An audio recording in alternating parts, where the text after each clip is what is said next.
I initially had the idea when I came on during the filming of year two, when Kathleen was the producer and she hired me on to do the stills. And I saw this opportunity to do portraits in the style that I like to do. So I just approached Rick and Kathleen and said, hey, I would love the opportunity to make these pictures year after year in the same situation, background, and keep it consistent. And they were both like, that's a great idea. And I had worked with Rick on Fast Food Nation and done the exact same thing, so he was familiar with my work. So initially, that's how it kind of came about. I have a memory as a child of staring at a dead bird that I'd buried long before, but dug back up.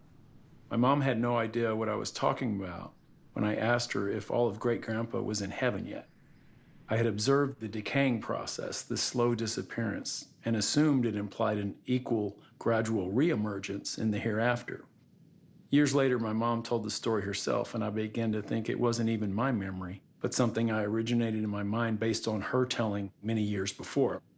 As a kid, I also noticed how over the years, many of our home movies had slowly become memories of mine. Oh yeah, I remember playing in that little inflatable pool.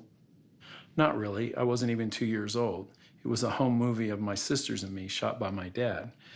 Maybe this conflation of film, time, and memory was the early protoplasm of the idea of Boyhood. I wanted the movie to seem like a memory of a young life, just rolling through time.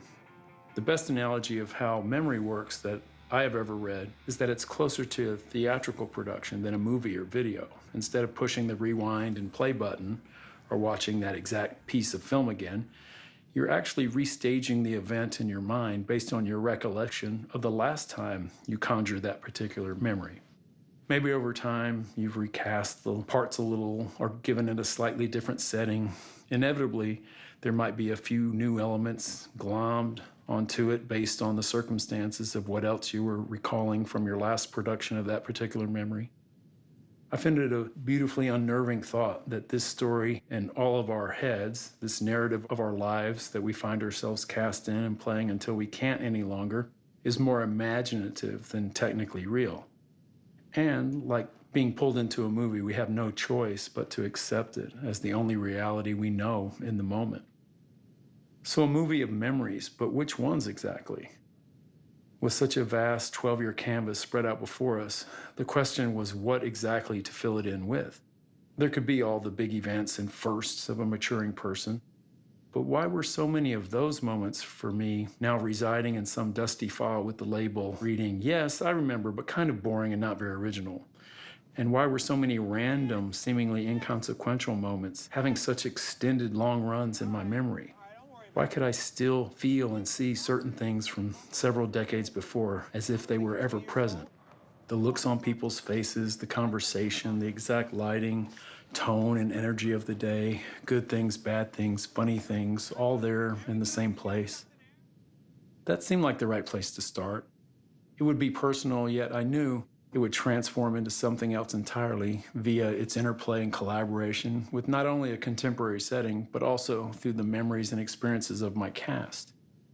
Boyhood is that restaging with a new cast and setting, and every year a parallel project was taking place. Unlike the film, which embodies the passing of time, Matt Lanka's stills and portraits capture something very different. Single moments suspended in time. You would look around on the set, and there was Matt with his camera shooting behind-the-scenes photos and with his impromptu black portrait booth, grabbing everyone for a few precious minutes.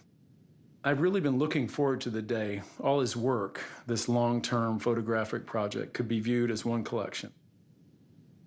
And I'm so glad this book exists as a gallery of his portraits and a testament to the memories that we created in the making of Boyhood. As I write these thoughts in September of 2014, the film is still in theaters and it hasn't even been a year since we shot the last scene.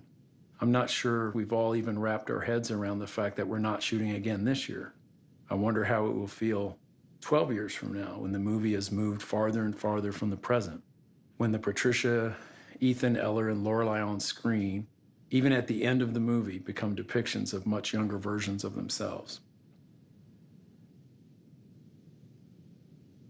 I am growing up. The first time I watched the movie, Mason's point of emotional development essentially led into my current state. and every time I watch the film, I am a little farther from that person.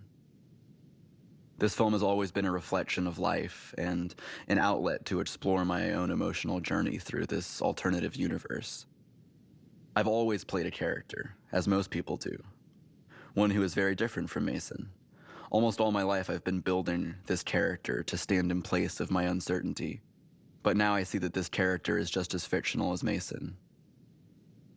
I think we are not the masks that we create, and that we crave genuine emotional interaction beyond the sensational cliches of modern pop culture, and that the magic we seek to escape into can already be found all around us in our flawed human lives. There's beauty in the mundane.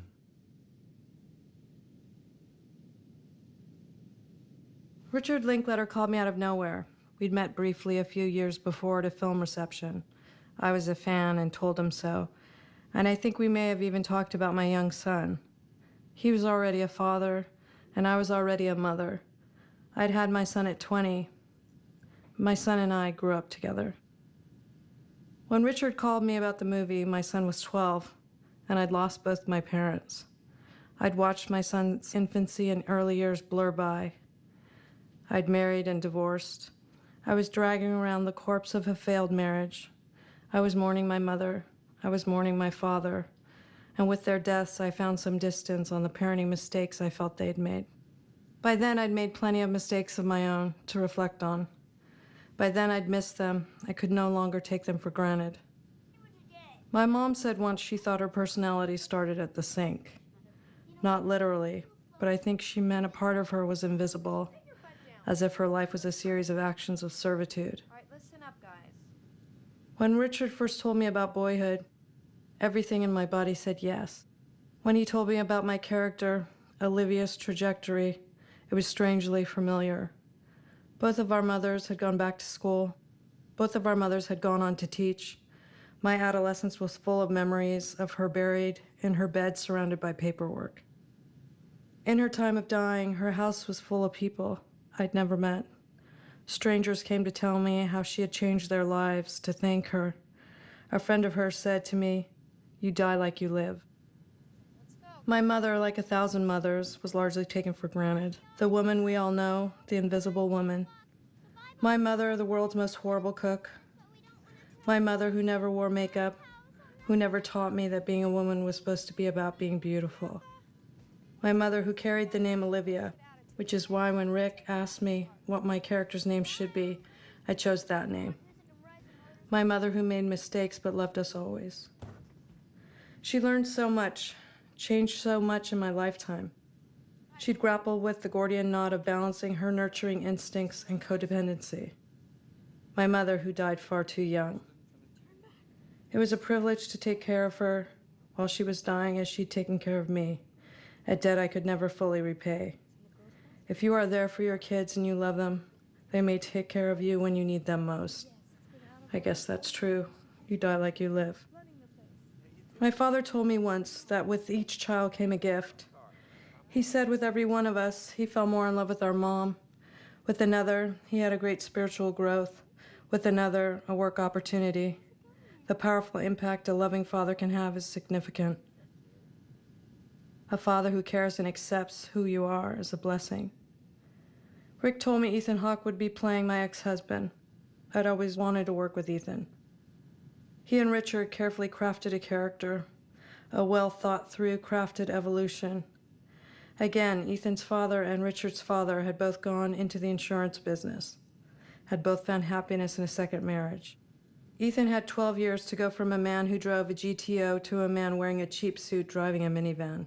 Ethan's Mason Sr. reminded me of my father, my charismatic, complicated, talented, and wild father. The beautiful father who'd been beguiled by the specter of freedom.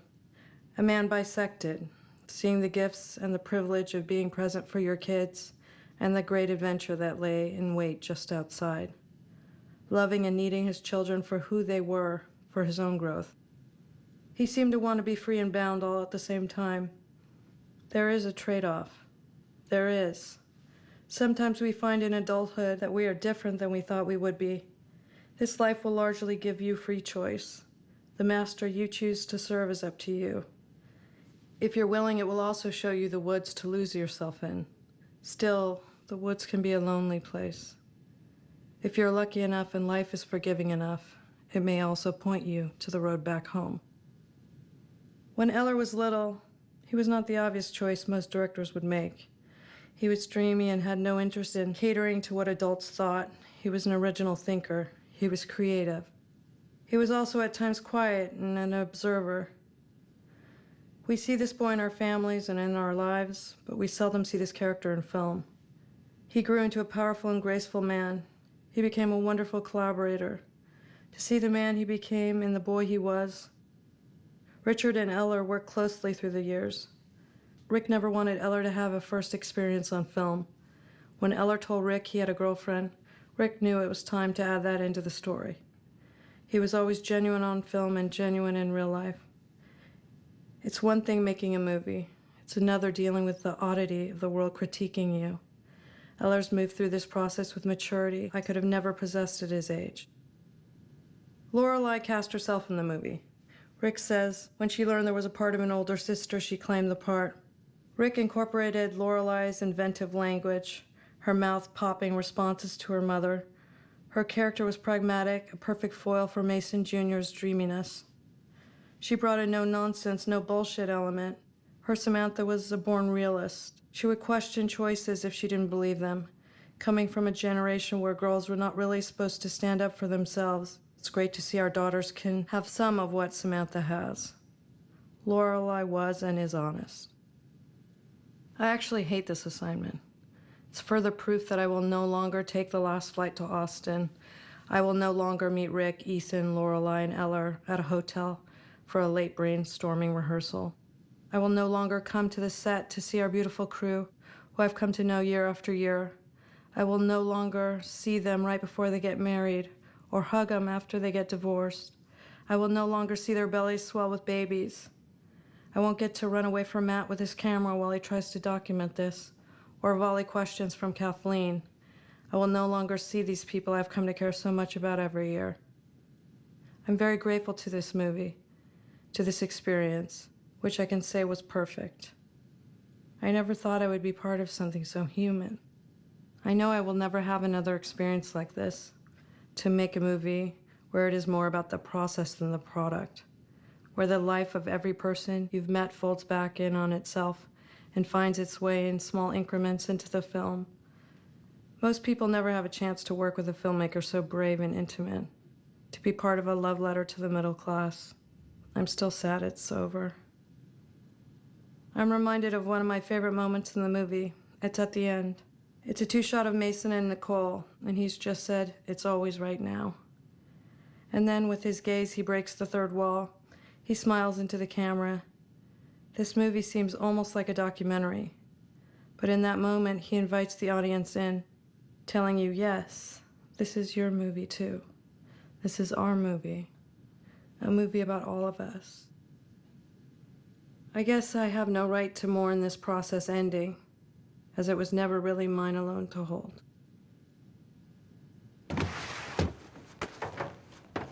For me, Boyhood is a film about a single mom raising her kids and facing the inevitable abandonment by her college-bound child, fiction, that saved this single mom from falling to pieces when inevitably her own college-bound child abandoned her, real life. It's not really abandonment. I know this, of course, but the pain felt the same.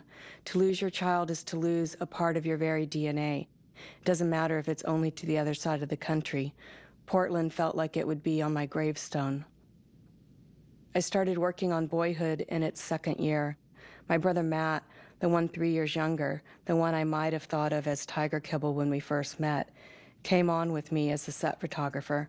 Our mother is in the bowling alley scene, almost a cameo for her in her own pink vintage bowling shirt, and where she has played on a league for years. My daughter, 6 months younger than Eller, was an extra multiple times, popping up throughout the film. Her precious face over the years like Easter eggs waiting for me to find, even though I know exactly where they are. Production took on an air of summer camp or a family reunion, perhaps. Cast and crew formed a second family, forged by the level of commitment to the project, bound to see it to its end. Each year passed successfully, the challenges wrangled and conquered, and a huge weight off my mind. Each year passed and my daughter grew older, the thought of her eventual departure my own burden to hold. I was raising my child while raising a film, and the inevitable conclusion would be the culmination of both. When I left her, Nicolette, in Portland, I called her from the airport. Somehow I had it in my mind that this was it, the end of conversation, the last chance to speak with her before the task was complete and I was on a plane home to Austin, to a house she would not be in. I couldn't hear well through all my tears, tears that had begun that morning when the hotel waitress had handed me the menu and asked how I was doing, tears that I thought might never end. Nicolette's reassurances felt almost rehearsed or wishful, but we take what we can get. When I recounted this all later to Rick, he thought it was hilarious, so he and Patricia put it in the scene when Mason goes off to college. Filming it, I thought, might be tough. Our production designer, Rodney, a good friend, was ready for me to faint or fall into spasms or some altered state of tragedy. I was prepared. I was steel. Then we got on a bus 2 hours later and headed to West Texas. The last scene in the film is the last we shot with the cast, with Mason and Nicole sitting looking over the slowly setting sky, the colors and the vastness of West Texas all around. We were all looking out at that sky, feeling that final moment that in truth is just a beginning. It wasn't until months later, screening the film again for the 4th time and watching Patricia's exquisite performance, the hero song swelling up as Mason leaves her in her despair, the lyrics finally seeping into me. Let me go, I don't want to be your hero. I don't want to be a part of your parade. Everyone deserves a chance to walk with everyone else. Then the tears came again. The cascade of love and the knowing. I knew what she wanted from me, and again I could hear her voice telling me, "It's okay, Mom. It's all going to be okay." I just wanna fly with everyone else. Your masquerade. Since the moment I met him, which was shortly after the release of Slacker, Richard Linklater has been deeply in touch with his own voice, never imitating or copying. From the start, he challenged my generation to ask, what do we have to contribute that will be original or unique to us? He's never been interested in any of the fruits of perceived success, but has always clearly had his eye on how little time we have to be alive and the value there is in living an explored life. As someone who has watched the last 20 years of his creative life, from both the collaborator's seat and the easy chair of friendship, he has forced me to reevaluate almost all my ideas of movies, which was pretty much limited to Raiders of the Lost Ark and Star Wars when we first met. Once, in passing, he said Kerouac, Bukowski, and Cassavetes are all responsible for inspiring more bad art than anyone else, because the second anybody encounters their work, it looks so simple that they think they could do it themselves. See, and I think Rick is the same way. He makes telling a story so effortless, casual, and accidental that one imagines that there's no real craft involved. Like Bukowski just wakes up in the morning and burps an elegiac poem, or Cassavetes just turns the camera on his wife, or Kerouac takes a drive and comes back with a novel. Linklater seems to just whip up a film. Sometimes people approach me full of these notions of how Julie Delpy and I must have improvised the whole Before trilogy, and seem disappointed when they find out how meticulously prepared and rehearsed all 3 films were. Yes, even the eccentricity and seemingly accidental behavior was all mapped out, dissected, and discussed. With almost every one of Rick's movies that I've done, I've heard people say, oh yeah, I had that idea, or I was gonna make a movie like that. The central ideas of his most personal work are kind of straightforward. Slacker, Dazed and Confused, Waking Life, Before Sunrise, Before Sunset, Before Midnight, and Boyhood all have a unique relationship with time. They're not about story, plot, or entertainment. They are about us, human beings, and our relationship to the space and time we inhabit. Somehow, they manage to very mysteriously be entertaining. He seems to actually like people, and in turn, he shows us that despite our constant complaining, we actually like living. I had made 3 films with Rick when he had first approached me with the idea of Boyhood. There was no script. None of the film was really fleshed out, and was just an idea he presented to me. It was a sketch in his mind. A film about childhood in the tradition of Tolstoy's book Childhood, Boyhood, and Youth. I remember him saying something like, I want to make a film about growing up, and why can't we approach it more like writing a novel? Take our time, shape it, and tweak it as the characters and the world change. The second he offered me the opportunity to play the father in the film, I had the thought that I was being offered a chance that no other actor had ever been offered. To shape a character's emotional growth authentically using time as our tool. Yes, Chekhov and Stanislavski would rehearse plays over years, but the actor and character aging simultaneously had, to my knowledge, never been done inside one fictional film. And as Boyhood took shape over the first 8 or 9 years, it began to have a kind of gravitational pull on my soul.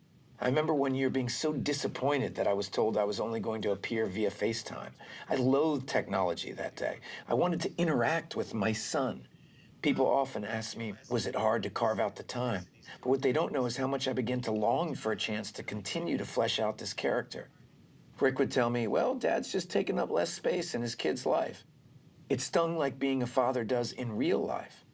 When my last day of shooting finally came, it was surreal to finish a project that I had begun before I was divorced, before I was remarried, before 3 of my children were born. Learning my lines, I tried to imagine how I would have played my last scene, taking my son out after he graduates from high school, differently had I been asked to play it back on the first day of shooting when I was only 32. I think I probably would have overdone it, dyed my hair gray, put a pillow in my gut, walked with a limp. I would have imagined the 12 years passing with much more blunt force trauma. Something big must have happened by then. And of course, looking back, it had. But each individual day passed so subtly that for me and my character, it never seemed anything grand was happening. But that is where the sharpness of the film and Matt's work with these photos takes its focus. The story harnesses the power of time and lets those powerful horses pull us along. Its simplicity is the special effect. And all of that was imagined and patiently crafted by Richard Linklater. And when I watch the film now, it looks and feels so much like the film he sketched out to me over coffee more than a decade ago. And it all looks so easy. Seeing the familiar faces year after year and watching them age in front of my lens, the subtle changes with the passage of time, is captivating for me as a photographer. We all grew older in front of and behind the camera on this film, cast and crew alike. I might win the award for the most gray. Making the commitment to such a long project was easy, not really having a concept of the time it would require. Then, after a few years, I looked at the images collected so far and became excited by it all, looking forward to the final volume of work. Photographing all of the talented actors and crew members was a moving experience, especially working so closely with Eller. He has always been a very sweet person, and I loved that he had an interest in photography. Eller and his mom would ask to shoot with me on occasion. We would meet somewhere in Austin and walk around for a few hours, street shooting, wandering with the wind. One particular moment that stays with me is the darkroom scene. We were filming at the same high school in Austin where I had been a student, in the exact darkroom where I had first learned to develop film and make enlargements. It was a flood of memories for me, and I tried to impart that importance to Eller. I think he got it. Not yet. Being involved with the making of Boyhood was an incredible adventure that I will always treasure. We are continuing to shoot his annual 4x5 black and white portrait. Having completed year 13, I look forward to many more.